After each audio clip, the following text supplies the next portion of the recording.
Are we alone in the universe? It's the oldest question we've ever asked, and for the first time in human history, we actually have the math to answer it. And I have to warn you, the numbers don't say what you think they say. They say something far stranger.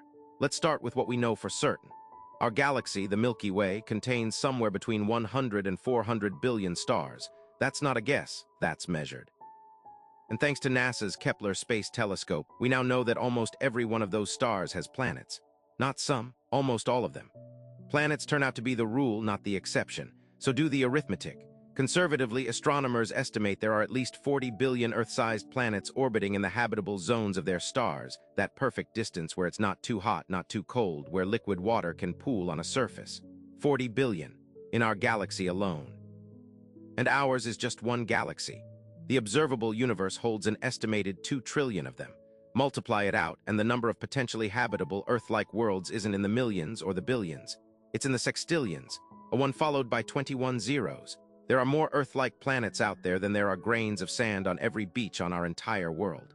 When you sit with a number that big, the conclusion feels obvious. Of course, we're not alone.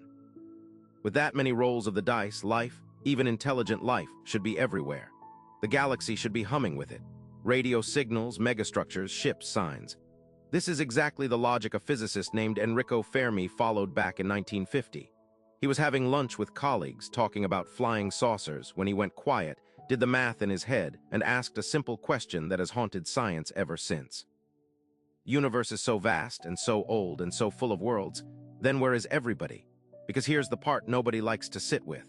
The Milky Way is about 13 billion years old. A civilization with even modest rocket technology, nothing magic, just patience, could spread across the entire galaxy in a few million years. A few million years against a backdrop of billions. That means any civilization that got even a slight head start on us should have colonized everything by now. Their fingerprints should be unmistakable. The sky should be crowded. Instead, we look up and we see silence, 60-plus years of listening with radio telescopes, decades of scanning for the heat signatures of alien industry.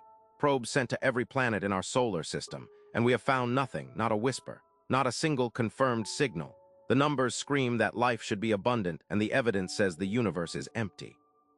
That contradiction has a name, the Fermi paradox, and it might be the most disturbing problem in all of science. So which is it? And the proposed answers are where it gets genuinely unsettling. Maybe life is just incredibly rare.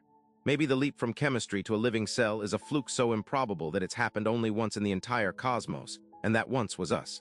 We could be the single accident in 2 trillion galaxies, or maybe the answer is darker. There's an idea called the Great Filter. It says that somewhere on the path from a dead rock to a galaxy-spanning civilization, there's a barrier, a wall that almost nothing gets past. And here's the chilling part. We don't know if the filter is behind us or ahead of us. If it's behind us, if the hard part was forming life at all and we already cleared it, then we might be the most advanced thing in existence. But if the filter is ahead of us, it means that something reliably destroys civilizations right around the stage we're at now. Nuclear weapons, climate collapse, something we haven't even imagined yet. In the eerie silence out there would be a graveyard full of species that climbed exactly as high as we have, and then went quiet. There's a third possibility that NASA scientists discuss more quietly. Maybe they're out there, and they simply have no interest in us. Maybe an intelligence a million years ahead of us is as invisible to our instruments as our internet would be to an ant. We could be swimming in signals we don't have the senses to detect, a fish trying to understand radio waves. And then there's the possibility that should make the hair on your neck stand up.